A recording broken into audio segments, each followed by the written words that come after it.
Once a cop, let it knock, yeah. I for one think we should celebrate redemption instead of condemning it. Corey Pegues, what up? Talking truth, bruh. Check it out. Once a cop. Pull up a seat.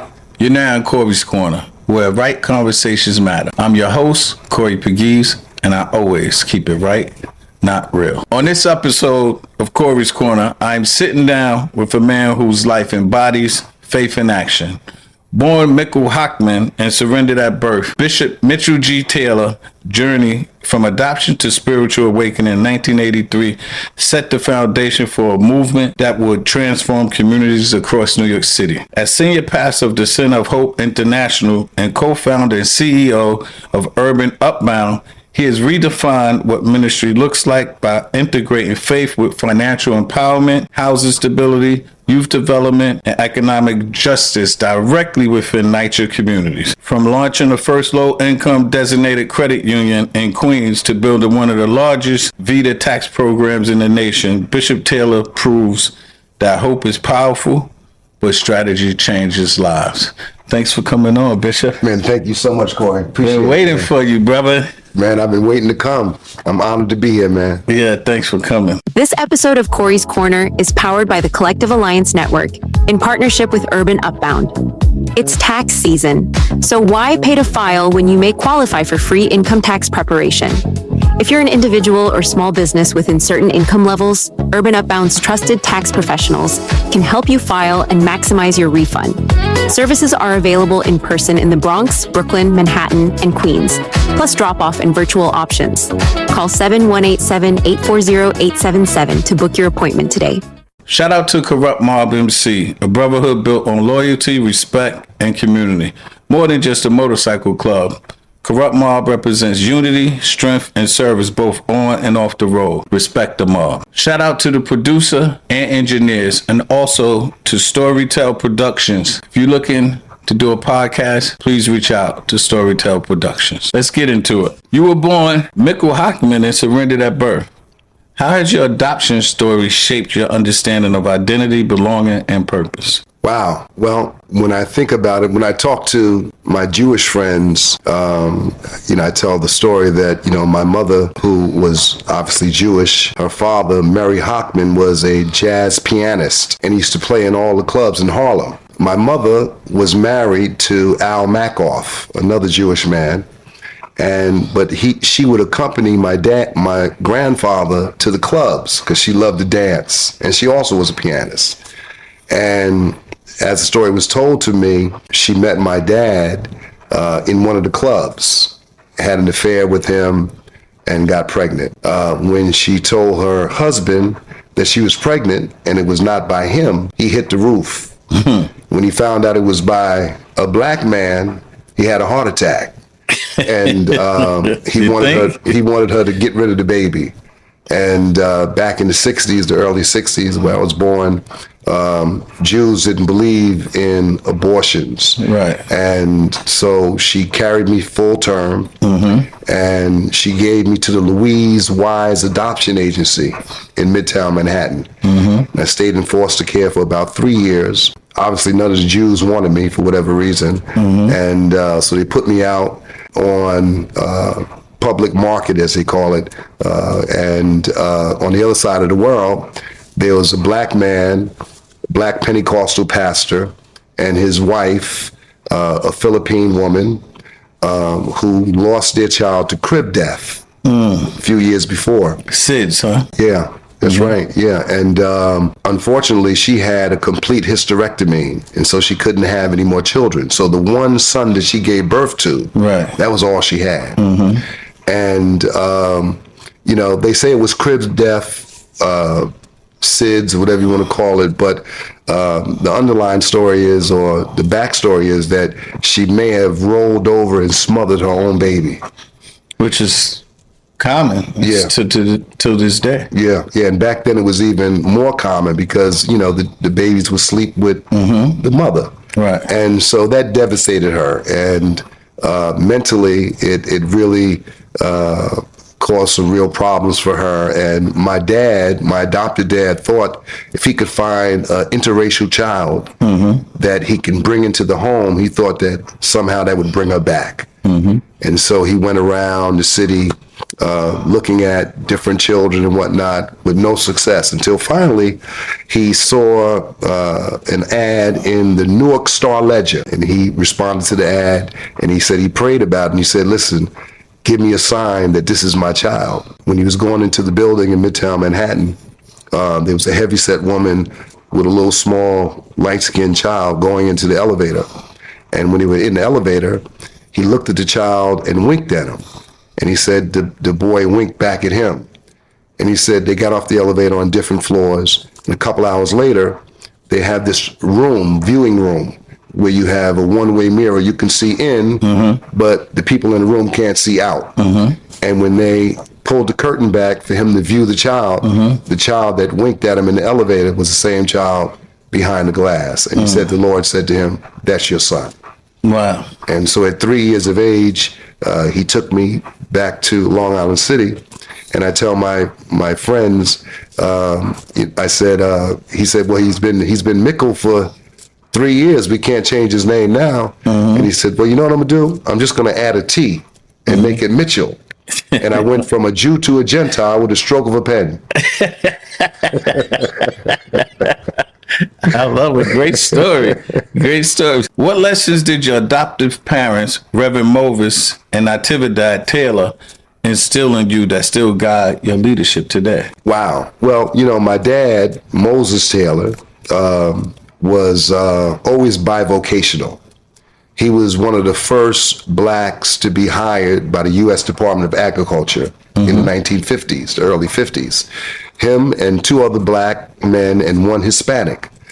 And all I knew and saw of him my entire life is him getting up at 4 o'clock in the morning, out the door by 4:30, and on the job by 5.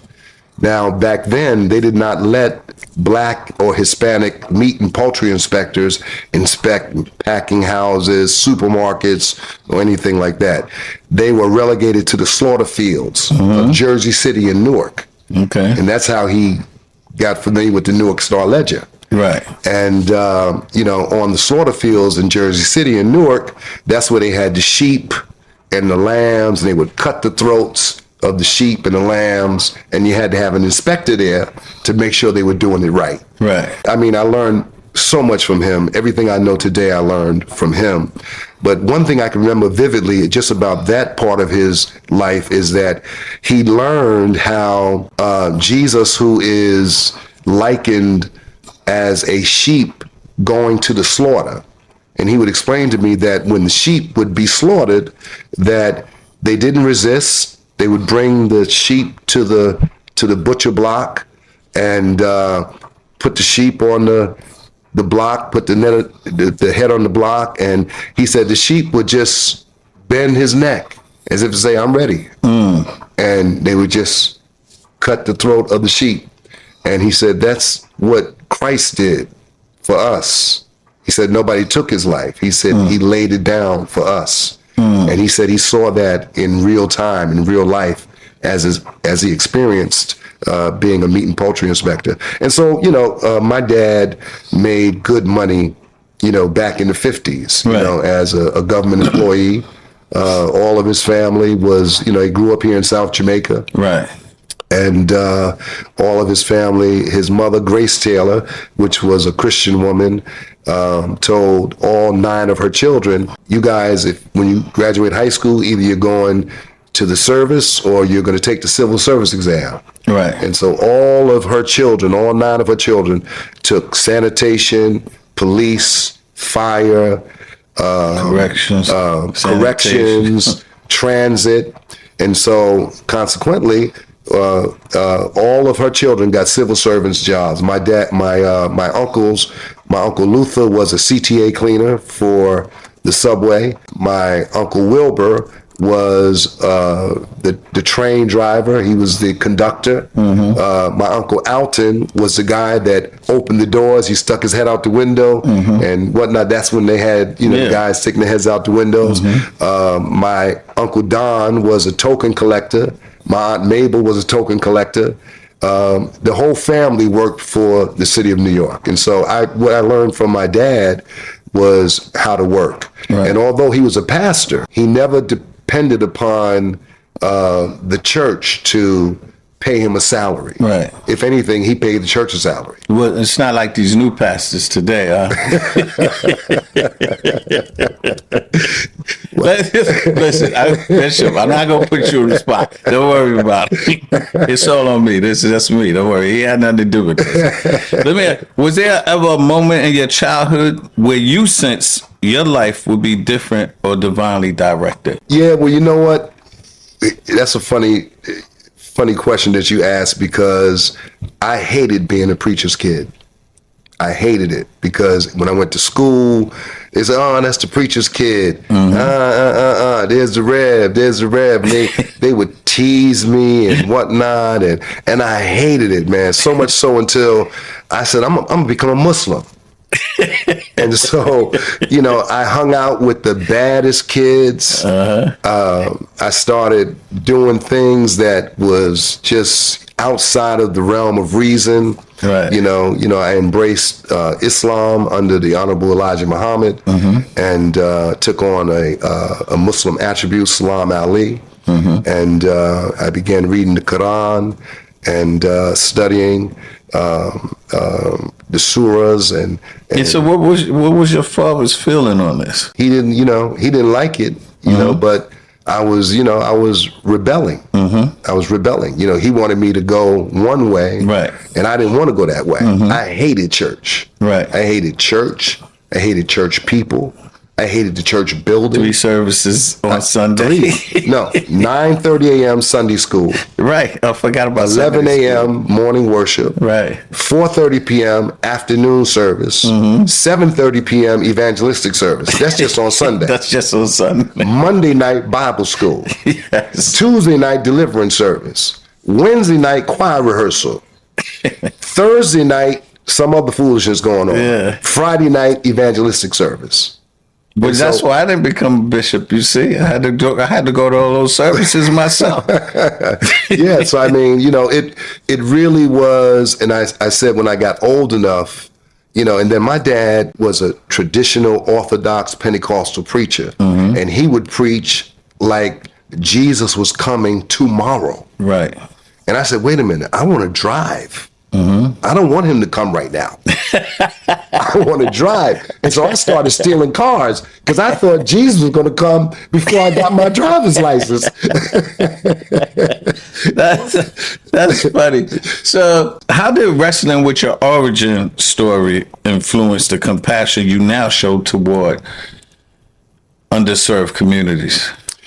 Wow. Well, it's, Mayor Bloomberg described me this way. He said, I like Bishop Taylor because he walked the halls of public housing and the halls of Park Avenue, and he understands both worlds. And I think that my exposure to the Nation of Islam and embracing that religion, and I used to categorize it as really a way of life, because I think it was an injection for the black man to make us realize that we are somebody. We're not just African Americans, but we are the Asiatic black man. Right. You know what I mean? African American, that's a European term that's been given to us that, I won't even go into all that. Right. But, I'm the Asiatic black man, the cream of the planet Earth, the original man. Right. And Satan is Yaku's devil, and all that kind of stuff and whatnot. And so I understood that. And then, understanding, when I really did come into a personal relationship with Christ for myself, and realizing, it's not about people. People don't have a heaven or a hell to put you in. It's a personal relationship between you and God. And I think that really gave me some real balance. And as a pastor now and as, one that propagates the gospel, it's not my job to denigrate another religion or another faith position or another belief. It's my job to project the love of God to people. And I think that, my experiences as a pastor and as a faith leader and as one that believes in community and believes in giving residents and people the tools and resources to break cycles of poverty. And it's more than preaching the gospel. Right. You've got to live the gospel. And gospel simply means good news. And the good news is poverty is not a state of being. Right. It's a state of mind. Absolutely. We just had Jennifer Jones Austin on here a couple of weeks ago, who's a friend of very good friend of mine for the last 20 years. Yeah. And she was speaking the same talk about poverty, how the government just gives you just enough to be, and they say, hey, you're over the poverty line. We don't need just enough. We want to save some money. We want to help invest for our kids. Same thing. And your Muslim transformation reminds me of our other friend, Conrad Tillett. Remember, that's Conrad right. Tillett went from Mosque number 7. That's right. Up in Harlem, and now he's a Christian. He's a pastor. Pastor. Right. That's right. Out in South Hempstead. Yep. Shout out. We Conrad, we're going to bring you on the show, too. Don't worry. Me and Conrad been having some fights online, but that's my brother. Yeah, that's my man, 100 grand. He's a good guy. So in 1983, you experienced a profound spiritual awakening. What did that moment feel like, and how did it redirect your life? Well, it started in 81 in the back of a police car when I got caught with a bunch of drugs. And I know this is on the World Wide Web, so I'm going to curate this very carefully so it doesn't go against my public written record. Right. So I was standing on the block. Somebody gave me a bag. Said, hold this for me for a minute, Salam. Right. Big bag. So no problem. Held the bag and went on, continued to talk. And while I was talking, the police ran up on me. And he said, what you got in the bag? I said, in my bag is his bag. And him was gone. Him was gone. and they locked my behind up. It usually happens like that. It usually happens like that. And so I got, I got arrested for possession of a controlled dangerous substance with the attempt to distribute. Right. And it was a large amount of drugs. As it turns out, I had just turned 18. I had a very good attorney called Ronald Owens, and I don't know how he did it, but he got me into this first offenders program. I didn't have to do time. I was on probation for 5 years, although prior to that arrest, I did do time. I guess that was my transformation because I just really came home. Right. And so to get caught with the bag, just coming home and back in the back of the police car, I said, whoa. This can't be happening. I just came home. I was on parole. Right. Not probation. I was on parole. Wow, that's tough. Because I was doing JV time, juvenile time.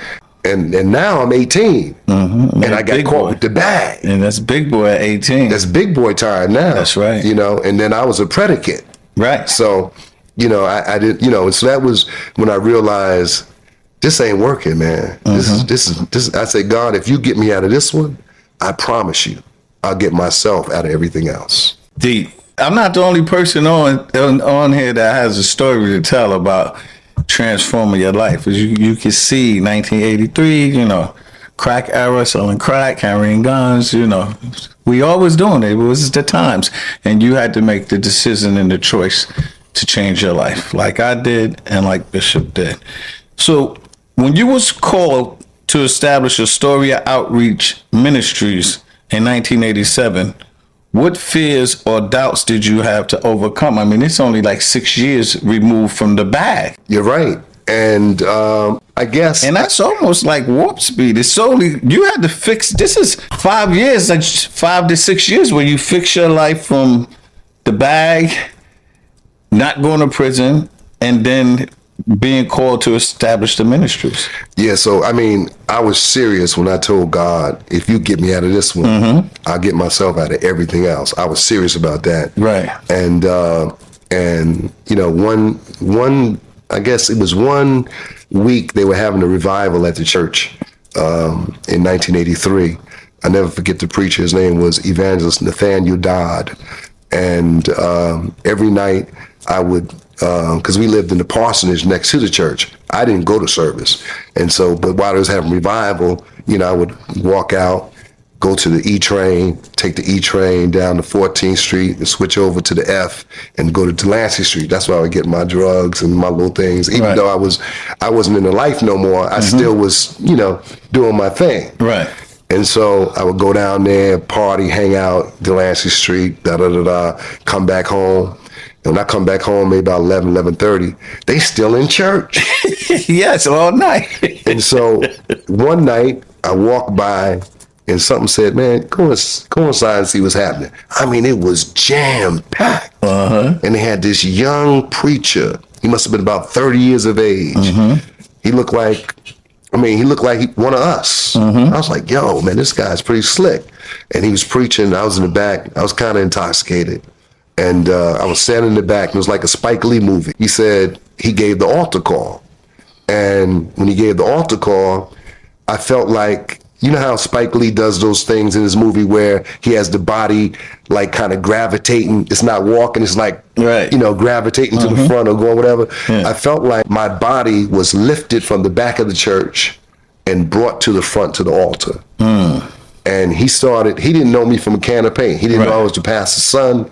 He didn't know who I was. He just began to ask me questions and he began to tell me about myself. And he asked me, he said, you know, do you want to give your life to Christ? I said, yeah.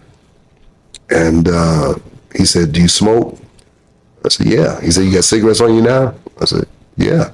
So he said, let me have your cigarettes. I gave him the cigarettes. He says, you got anything else on you? I said, yeah. He said, let me have that. So I gave him, you know, what I had maybe a couple of bags of weed, some pills, and gave him that. And he said, you'll never, ever be the same again. From that night forward, I was never the same again. Wow. It was like God just did this supernatural transformation process. You know, it's not something that happens all the time. You know, these are few and far between. Right. I didn't go to no detox. I didn't go to no program. It was just giving my life to Christ. And it was from that night forward that, you know, I began to, you know, get into the Word, study the Word. I enrolled in Bible school right away and, you know, began to just really latch on to my dad and really learn from him. In 1987, he said to me, I want you to go to Astoria and start a ministry, a youth ministry. I said, Dad, let me explain something to you. People from Queensbridge don't go to Astoria. We don't do that. He said, but you're going to do it. Right. And so we had members from every development, Woodside, Astoria, Ravenswood, Queensbridge. My dad was the only one that could bring all these people together. Right. And so I went there and started knocking on doors. Matter of fact, at that time, Jeffrey White, I don't know if you know that name, but he was at that time Professor Jeffrey White. He was the director of the Soul Stirring Crusade Choir. His choir is where Bishop Hezekiah Walker came out of. Okay. Jeffrey White's choir. Right. Anyway, I went knocking on doors in Astoria houses asking parents, could I have your kids? I'm starting a community choir. They knew my dad, so I was leaning on his reputation. And he said, oh, you Moses Taylor's son? Yeah, sure. Where y'all going to be meeting at? I said, we're meeting at St. George's Episcopal Church on such a time, such a day. So I built this community choir of about 50, 60 kids. And that's how the Astoria Outreach Ministry got started. We had like maybe 50, 75 kids and like 10 or 12 adults. And the ministry began to grow. And before you knew it, man, we was a full-grown church.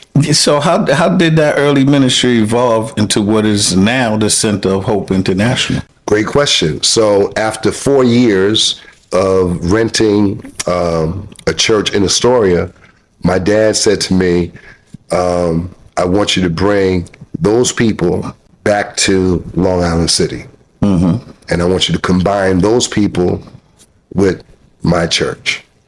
I said, wow. I said, I don't know how that's gonna work, Dad. And I said, I got a whole different type of people. They're not like the Pentecostal Orthodox folks you got there in Long Island City. These folks are a little jiggy. They was, their era is their era, just like now, But I listened to them and I brought the people, merged the church, and man, we had one of the fastest growing ministries in Queens. And of course, when we merged the church, it was the Astoria Outreach Ministries and the Long Island City Gospel Tabernacle. And so I said, can we change the name?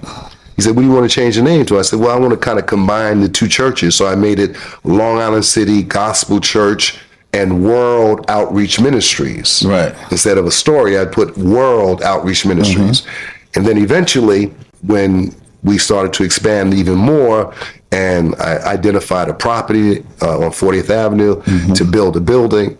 And I asked them, once we built the building, I wanted to change the whole name to Center of Hope International. The only reason why is because on his bulletins, it said a center of hope for all people. Right. And so that's where I got the name Center of Hope. And I got my dad's blessing to change the name of the church to Center of Hope International. Wow. So for the listeners and the viewers, many people don't know. So I was a cop in the 114 precinct in the early 90s, 1992. So I remember we met in the early 90s. That's right. And I could remember that was one of my posts over there by your church. So you've been very influential in that area for a very long time. I could remember you coming to the precinct council meetings and everything, and to see where you are today. Roll calls. Yeah. You did it all. So to see, and you had more hair back then too. You had a little more hair, a little curly hair. You had a lot more hair. So I'm very proud, they're blessed to call you a friend, but more importantly, to see how you have evolved to who you are and what you are today. From the bag to today, it's funny because I got caught with 300 vials of crack at 16 years old, the police. Wow. So what's in the bag? Like, I'm sitting here listening to your story, and it's almost the same era. I'm working for the Supreme Team. I just read up. I'm out on my post. The cops come. I mean, we was giving the cops money, so they ain't really bother us. But this one particular day, the cop goes, "What's in the bag?" So I'm sitting there like, should I run? Man, they gonna chase me. They gonna catch me. Just gave him the bag. It was 300 vials of crack. And he threw it back and said, "Tell your boss I did him a favor." And that, when you said, "God, if you get me out of this," that's the day I said the same thing. Wow. Get me out of this. Hello, everyone. I'm Dr. Crystal Bonds, retired superintendent and founder and CEO of Changing Norms. And right now you're listening to Corey's Corner, where he always keeps it right, not real. Listen, as a senior pastor today, how do you balance a spiritual shepherd while also being a community architect? Well, that's a very good question too, because I told my dad, I said, listen, one church can't mitigate the mammoth issues that exist in public housing neighborhoods. Our church, was either down the street, and then we moved right across the street from the largest public housing development in the country. And every Sunday as a kid growing up, we would go to somebody's house, some different apartment in Queensbridge or Ravenswood, to have dinner in between services. Wow. And so all of my friends, all of my life were in public housing. I thought that the people that, lived in the projects were the coolest people on the planet. I lived in the parsonage down the street, right next door to the church. Right. And I didn't really move to Queensbridge until I guess when I was 19 years of age, I got my apartment in Queensbridge Houses, and I got that from one of the mothers of our church. She was moving to the West Indies, and she gave me her apartment, 4005 12th Street. So I was living there, and I met my wife at the church And I was young at that time, and I was living on one side of Queensbridge, the 40th side of 12th Street, and she was living on the 41st side of Vernon. It was like two different worlds. You sound like the rapper Nas. Yeah, exactly. Yeah, he was there too. He was younger than us. Yeah. But I never forget, I told my wife, I said, if you marry me, I said, I'm going to move you out to projects. And so as it turns out, I moved her from Vernon Boulevard to 12th Street. That's funny.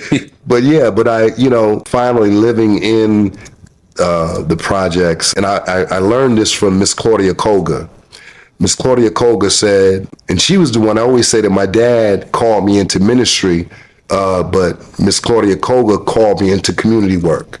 She said, young man, you're not just going to be a minister. You're going to be a community leader. I said, what? And she said, yep. And she put me on my first board, Martin de Porres Community Center in Astoria Houses. And she was the chairperson of the board and made me a board member. And she mentored me on community work, and she was the one that got me involved with the 114 precinct council, got me involved with the community board, and I saw this whole different world. I met Peter Vallone Sr. My dad was friends with Peter Vallone Sr.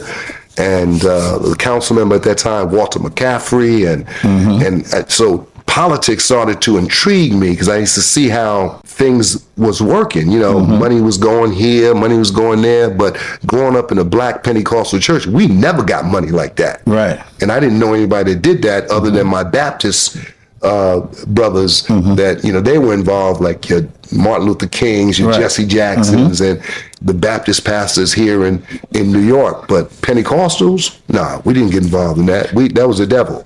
That's a great segue into this question. What was the defining moment that made you realize preaching alone wasn't enough? You had to tackle systemic poverty head on. So because you just realized, you say, hey, well, people, listen, you hear what the bishop is saying. Once he got involved in with the police and politics, it opens your whole world view. Say, hey, hold on, something ain't right here. Now I'm learning all of this stuff. So what was that moment where you say, hey, I have to tackle this? I mean, your church is across the street from the biggest housing development in the entire nation, and sitting on a beautiful, what's that, the Hudson River right there, East River, right. Prime property. That's Almost a lot of projects are on prime property. Isn't that something? So, and there's poverty over there, low income area, not dirt poverty, but it was on the low end. Yes, the neediest New Yorkers live in public housing. Yes. The average income is $22,000, $25,000 a year. 46.7% is a working population. The other part of that population is on some form of subsidy. 3% of the population of public housing over 25 years of age has a bachelor degree over 25 years of age. So that means that 97% of the people that grew up in public housing don't have a continuing education. Right. And that just represents the systemic intergenerational poverty that exists in public housing neighborhoods. Right. It's segregated. It's isolated. Yes. It's overlooked. It's underserved. Except for in Williamsburg. Well, I mean, I'm not going to get it. Yeah, but that's a different type of neighborhood, a different type of demographic, a different population. Right. But, 70% of every NYCHA apartment is headed by a single woman of color. Yes. I mean, so that's very telling too. And I mean, welfare ruined Black people. What was supposed to lift people, ruin Black people. Because see, we're innovative. We're intentional. We can, if you let us in, if you let us in, we'll figure it out. We do it better. They let us in sports. We took over sports. Take it off. It's funny you say that because writing this memoir, until you sit down and go over your life, you don't understand anything. I realized my entire life, my mother never had a job. She never had a job. She died at 47 years old. So my entire life, I was 18 when she died. So those 18 years, she never worked. So doing a deep dive, writing this memoir, you just hit it on the nose. How it ruined. I surmised, my mother said, hey, I got 6 kids. It's better for me to be on welfare than to go work and make minimum wage, which was probably $5 an hour, even less. Even less. At least if I'm on welfare, I get a check every month. I got food stamps, so when you say that it ruined, I'm telling you, I'm just being transparent. My mother, she never worked. She was on welfare. I understand. I just looked at public housing and I said, wow, one church can't do this. I said, it's going to take a movement. And, I saw programs come into public housing, cheese programs, butter programs, swimming programs, sports programs, but they come from the top down and the outside in, and they last for a couple of years and then they're gone, and I said, this is not the answer. I said, we have to build something for ourselves. Urban Upbound. Your company you started. That's right. Let's get into integrate financial empowerment, mental health, employment, and housing support. Why was a holistic model so important to you? You kind of spoke up a little bit about it. Yeah, I realized that, and let me just step back. When I got into ministry and I realized, wow, I'm actually good at this. I'm good at pastoring. I'm good at preaching. I was getting invited across the country from the East Coast to the West Coast, and I would preach at some of the largest churches all across the country, and I would see all of the community centers and all of the programs that, especially past the Mason-Dixie line, nothing but mega churches and whatnot. And I would come back home to my little storefront church, so to speak, and nothing to speak of like what I've seen across the country. Right. And I said to myself at one point, I said, I don't want my legacy to be that. I don't want to get up the road 30 years and say, well, what did he do for the last 30 years? Right. I said, well, he preached at Noel Jones Church. He preached at this one's church. He preached at that. He preached at all the big churches across the country. Right. I didn't want that to be my testimony. Right. And so I said, you know what? I'm going to stay home and build something that will change lives. And that's when I made up in my mind that I wanted to do something different. I wanted to make a difference for the people that I was ministering to on Sundays and throughout the week and whatnot. And I never forget, Council Member Eric Joya became the council member of the 26th Council District. He was running for the council district, matter of fact. And he came to my office and sat in the waiting room and waited to have a meeting with me. And after 45 minutes, I saw him. He came into my office. He looked like he was 15 years old. And he said to me, yeah, I'm running for city council. I said, really? And he began to tell me about, and I was supporting somebody else at the time. He began to tell me his vision for Long Island City. I said, in 15 minutes, I realized this is the guy that's going to help me unleash my vision. And I said to him, I'm going to tell you what I'm going to do for you. I'm going to help you get elected. But if I help you get elected, I need you to help me build something for these young people in Long Island City. Right. And I didn't know at that time what I was really going to be building, but I knew he was going to help me do it. Right. And he made a deal with me that he would support me in any way possible. He had a Jewish girl working for him after he got elected named Deborah Ellen Glickstein. Me and Deborah Ellen became very close while she was working for him. Make a long story short, I said to her, I said, listen, why don't we get together and build a movement? I said, leave the council member. And I didn't have a way to pay her. I didn't have a way to pay myself. Right. But she left the council member. And long story short, we began organizing all the social networks that exist in public housing neighborhoods, your religious leaders, your resident leaders, your business leaders, your elected officials, your other nonprofits. And we said, how could we build something, not from the outside in, but from the inside out, not from the top down, but from the bottom up. And to fast forward this, we were able to put together a suite of services as a result of doing lobby meetings in all 96 buildings in Queensbridge and getting 8-page surveys done. I'm giving you the abbreviated story right now. Yeah. But it was from those surveys that we were able to extrapolate at that time the 4 major areas of concentration: youth development, workforce development, community revitalization, and wealth building. And it was from those 4 cornerstones that we were able to build a foundation and a model for Urban Upbound today, which is 100+ full-time employees, business innovation team, helping entrepreneurs on the ground start their businesses, scale their businesses, career development, placing 1,500 people a year in jobs, one-on-one financial counseling, having poor people sit down with financial planners. Bill Clinton said rich people have financial planners. Poor people actually need them. College. So let's talk about this. This is big. Launching Urban Upbound Federal Credit Union. That was groundbreaking. What resistance did you face bringing a financial institution directly into public housing communities? Let me tell you, Bishop, I drove by, that's on the 40th side, the credit union, right? It's on the 40th side. I remember driving through there one day and I'm like, it's a credit union? It's a credit union in the middle of Queensbridge? Right. That's amazing that you did that. Was there any resistance that you was getting? Well, to organize a financial institution is a Herculean effort. And Deborah Ellen and I went around to all the credit unions that were operating in New York City and asking them for a pathway and their advice on, how we could do it.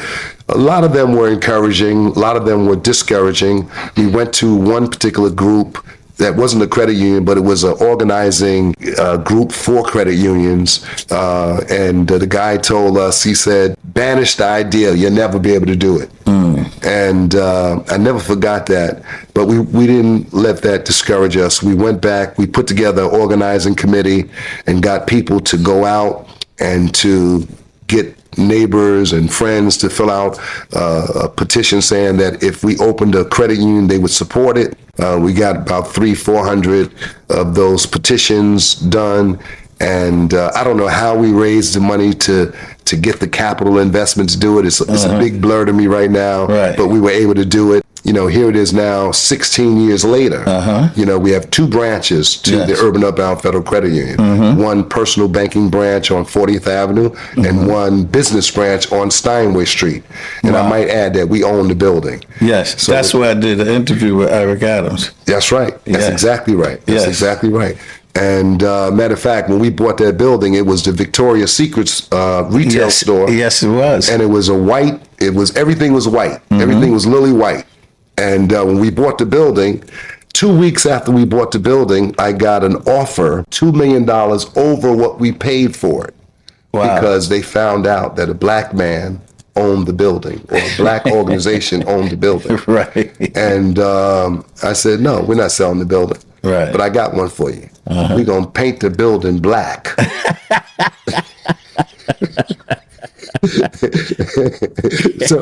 So we painted the building black, but we own the building. And they no mortgage on the building. We bought the building cash. Bought it out. What does economic dignity mean to you? It means being able to not receive a handout, but receive a hand up and a foot in the door. And that's what people need. Opportunity. I like that. So we're at this segment of Corey's Corner where we call the Spitfire segment.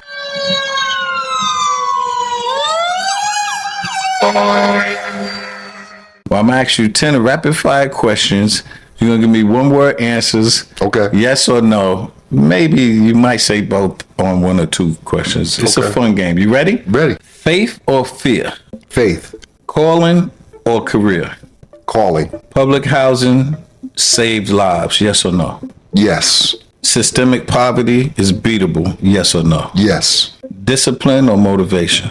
Discipline. Prayer before decisions. Yes or no? Yes. Legacy over popularity? Legacy. Economic empowerment starts at home. Yes or no? Yes. Leadership is lonely. Absolutely.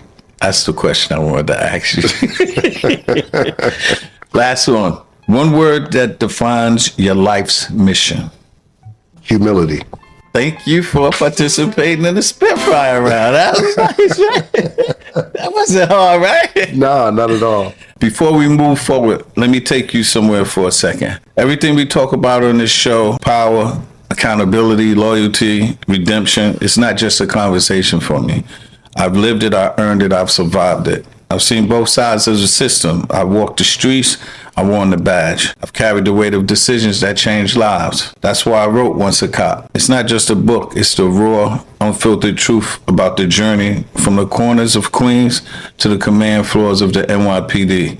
The pressure, the politics, the purpose, the cost. And the documentary, A Cops and Robbers Story, pulls the curtain back even further.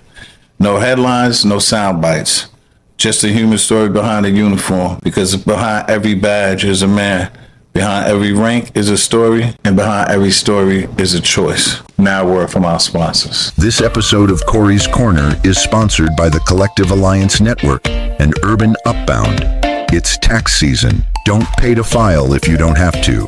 You may qualify for free income tax preparation for individuals and small businesses.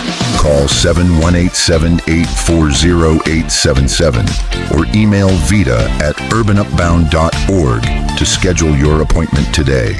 Okay, Bishop, let's get back into it. You've received awards, big awards like the Brooke Astor Award and the Martin Luther King Jr. Award.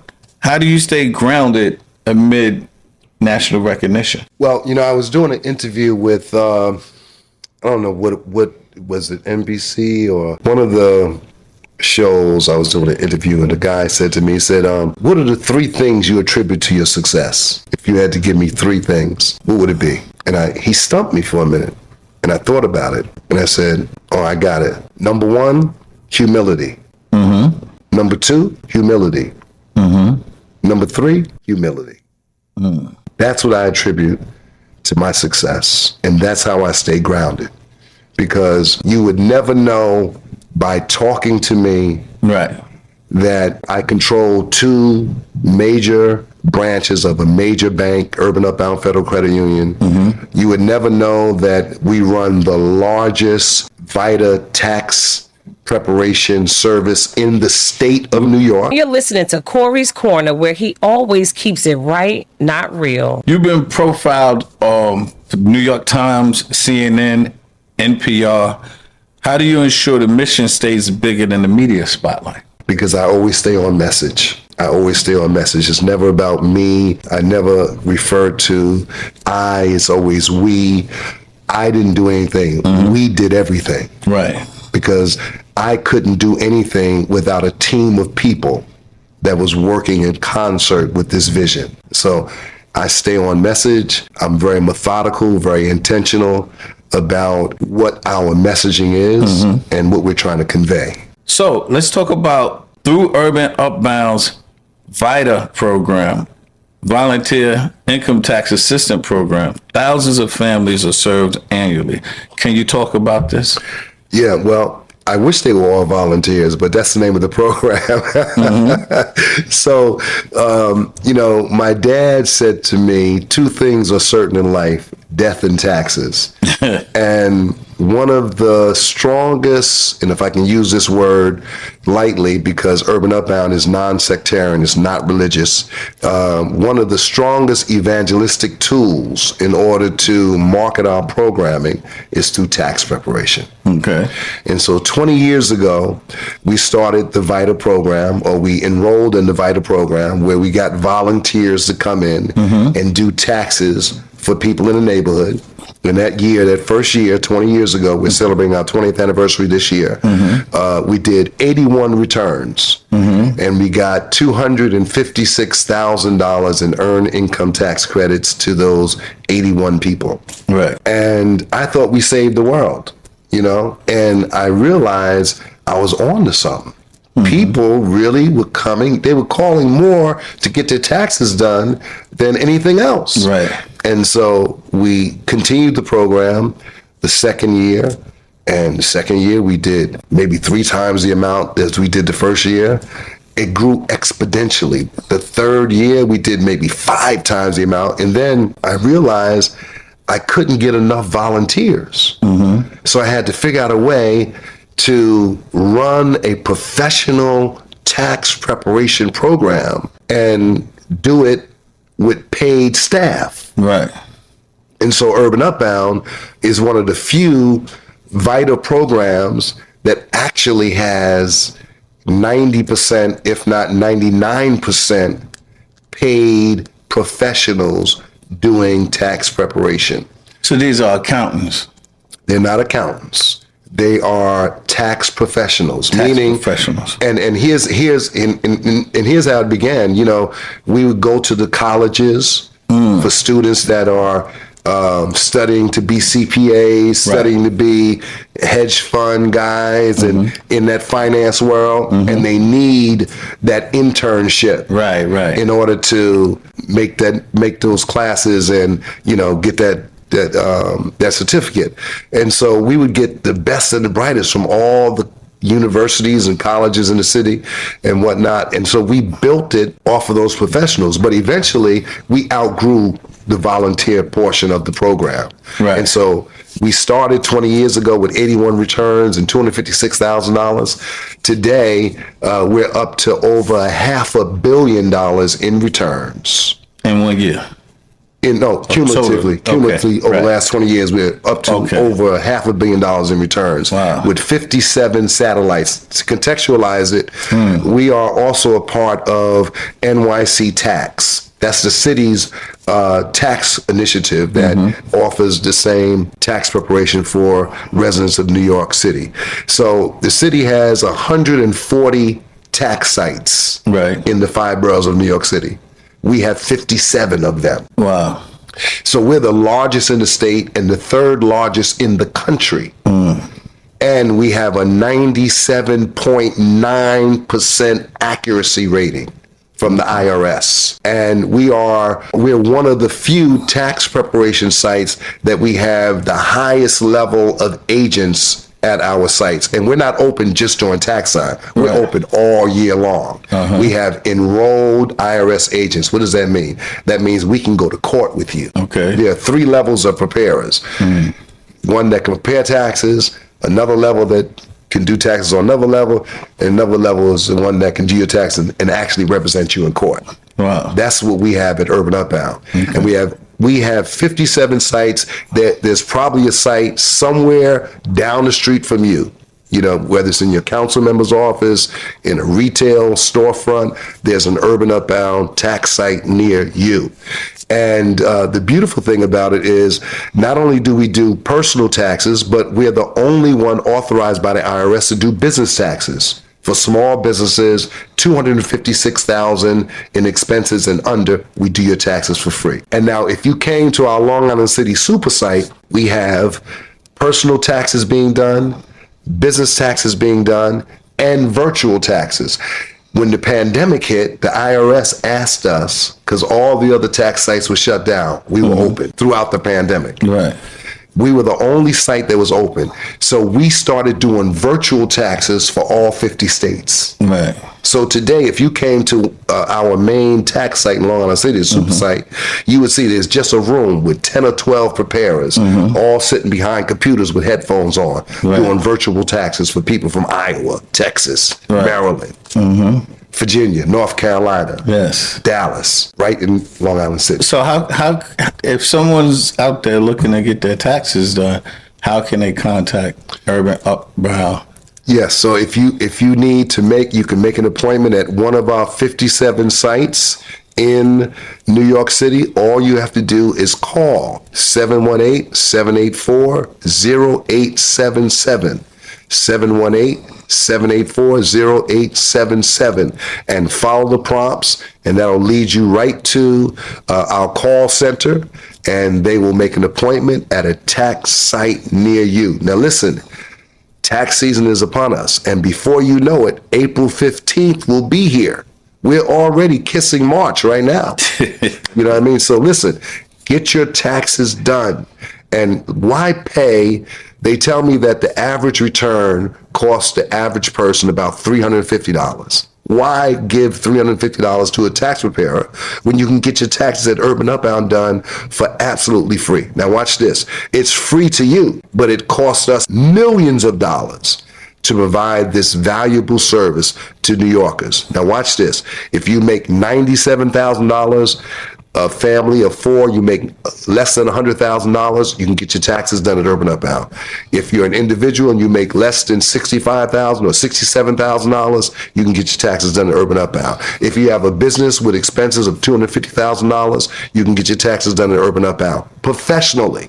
So I need you to call that number, 718-784-0877, and hit the pound key, and you'll go right into the Urban Upbound tax queue. I will be calling at the end of this show. I'll be calling for both personal and business. Don't worry, Bishop.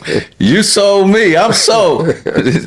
All joking aside, this is something big for our community. He's been in the community 3 decades, doing some wonderful things. If he says it, trust me, it's working. You worked inside NYCHA communities for decades. This question I wanted to ask you, I was reading it earlier. What is one misconception policymakers and business leaders consistently have about residents of public housing? They think that residents of public housing don't want to work. They think that, we are dependents of the system. That is not the case. That is the biggest misconception. In NYCHA, you have good working people that go to work every day, that raise their families, that are good people. It's just when you segregate people to isolated pockets of poverty, right, you intensify the probability of all of the things that you see being publicized in public housing. And I would say this: it's not the projects. Because we're not a project. Right. We're not an experiment. We're a population of people that live in a housing complex, a housing development. Your book, Unbroken Promises, reflects your journey. What promise do you feel God made to you that you are now living out? He told me if I take care of his business, he'll take care of mine. And I have to honestly say, he's never failed me yet. Everything that he promised, he said he would do for me, he has done. My phone never been cut off, my car never been repossessed, I've never been evicted, my mortgage never been late. I don't know what it means to have an overdue bill. Right. And I don't even think about it. And I don't work. Right. I don't work. When you work, you're doing something because you have to. I do what I do because I want to. So when you do what you want to do and do what you love, you never work a day in your life. Exactly. Heard that before. So after more than 2 decades of leadership, what do you believe is the greatest barrier facing communities of color today? Other than the person at 1400. I think it was 1600 Pennsylvania Drive. 1600 Pennsylvania. Yeah, I don't think, I think that we, I'm going to reserve, an extended play on that, but I think we put a lot of blame there, but I think that we ought to give a lot of thanks to him for ripping the Band-Aid off of racism. Absolutely. Yeah, at least he's ripped it off and showed us you're still black. We still don't like you. That's right. We still don't want you to go forward. We want to revise history. Yes. And so, so thank you. Thank you for reminding us that we still have a long way to go. That's right. Last question. When history reflects on Bishop Mitchell G. Taylor's legacy, what do you hope it says about your impact on faith, justice, and economic empowerment? I hope that it says that he was a man that believed God, but also believed in the power of community. And he exemplified that by organizing those communities to believe in themselves. And here are the fruit and the evidences of that work. I want people to be able to look back and say, wow, he was a part of that. We would have never had that if he wasn't a part of that. Right? We would have never had, today, if I was to close my eyes today, at least people can walk up and down the street and see Urban Upbound all over New York City. That's right. Well, listen, before we wrap, is there anything you'd like to talk about? Well, I did write a book several years ago entitled Unbroken Promises, Learning to Trust Again. And people always ask me about that book. And I wrote a couple of books after that, but I didn't publish them. I've got some now that publishing is a lot easier than back then. You know, when I published my first book, I was signed to a book company and they had a 5-year contract on me. And I submitted some subsequent books after my first book, but they didn't want those books. And so I had to wait out my 5-year contract with them. And by that time I lost the writing bug. But one of the things about that book that always intrigues me is a quote that I took from Mason Cooley. He said, "If you want to see a surefire magic trick, ask people to keep their promises." And that's why I wrote the book Unbroken Promises. God will never break his promise. But Bishop Taylor, your life reminds us that purpose is not defined by where you start, but by what you build for others along the way. From the pulpit to public housing campuses, from preaching hope to creating pathways for economic dignity, your leadership challenges us to think bigger about service. Thank you for showing us that faith and strategy are not separate lanes. They are partners in transformation. We appreciate your wisdom, your transparency, and your unwavering commitment to breaking cycles of poverty and building unbroken promises in communities that deserve investment. It's been truly an honor to have you on Corey's Corner. Thank you so much. Man, it's been an honor being here with you, man. Thank you so much for having me. Yes, Thank you. I appreciate you, Bishop. For our listeners, if you found value in today's episode, make sure you follow, subscribe, and share. This has been another episode of Corey's Corner. Until next time, keep pushing, keep grinding, and always remember, it's not about where you start, it's always about where you finish. I'm Corey Pegues, and I always keep it right, not real. Peace. Special thanks to our executive producer, our engineers, and much respect to Corrupt Mob for making Corey's Corner possible. Once a cop, let it knock, yeah. I for one thing we should celebrate redemption instead of condemning it. Corey Pegues, up, talking truth, bruh. Check it out. Once a cop, I used to hunt the block.